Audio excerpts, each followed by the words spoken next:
प्यारे बच्चों, इससे पहले के 2 वीडियो में हम भूतकाल, वर्तमान काल और उनके प्रकारों के बारे में जान चुके हैं। आज हम जानेंगे काल के तीसरे प्रकार भविष्यत काल और उसके प्रकारों के बारे में। सबसे पहले हम काल की परिभाषा को दोहरा लेते हैं। काल किसे कहते हैं? किसी भी काम को करने या काम के होने के समय को काल कहते हैं। काल कितने प्रकार के हैं? काल 3 प्रकार के हैं: भूतकाल, वर्तमान काल, भविष्यत काल।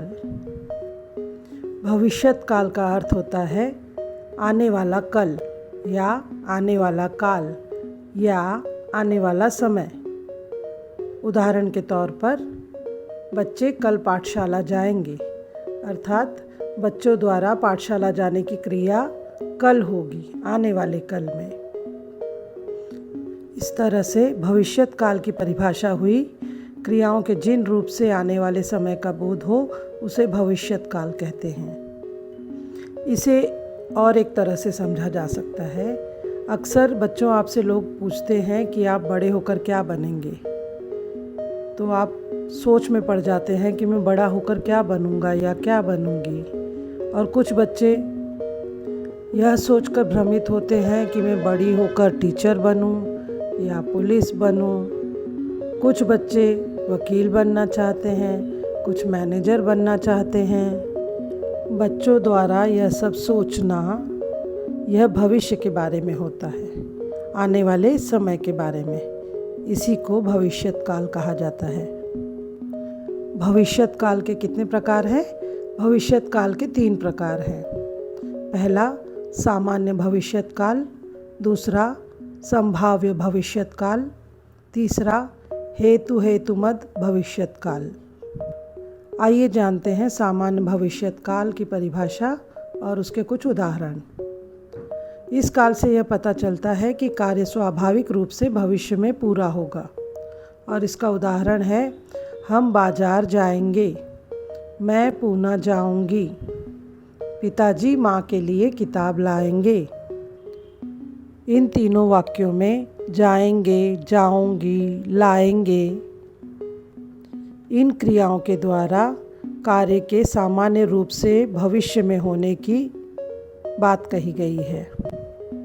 अतः इसे सामान्य भविष्यत काल के वाक्य कहेंगे।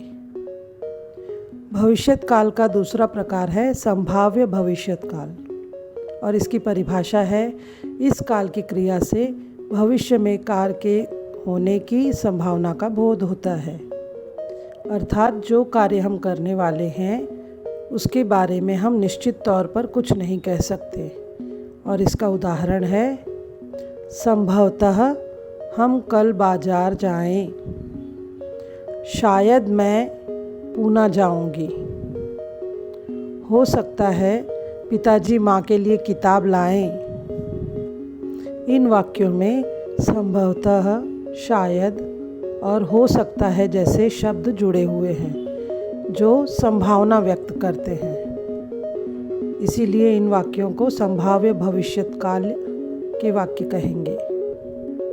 भविष्यत काल का तीसरा प्रकार है हेतुमद भविष्यत काल और इसकी परिभाषा है, इस काल की क्रिया से यह प्रकट होता है कि भविष्य में एक क्रिया का होना दूसरी क्रिया पर निर्भर करता है। अर्थात यदि पहली क्रिया होगी तभी दूसरी क्रिया संभव हो पाएगी। उदाहरण के तौर पर हम देखें तो अध्यापक आएं तो पढ़ाई हो, अर्थात यदि अध्यापक आएंगे तब पढ़ाई हो पाएगी।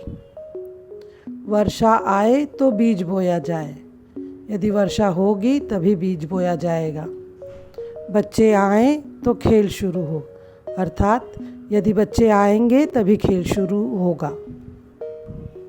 इस तरह के वाक्यों से आप अंदाज़ा लगा सकते हैं कि हेतुमद भविष्यत काल किसे कहा जा सकता है। बच्चों, इसी के साथ हमारा काल का वीडियो यहीं पर समाप्त होता है। धन्यवाद।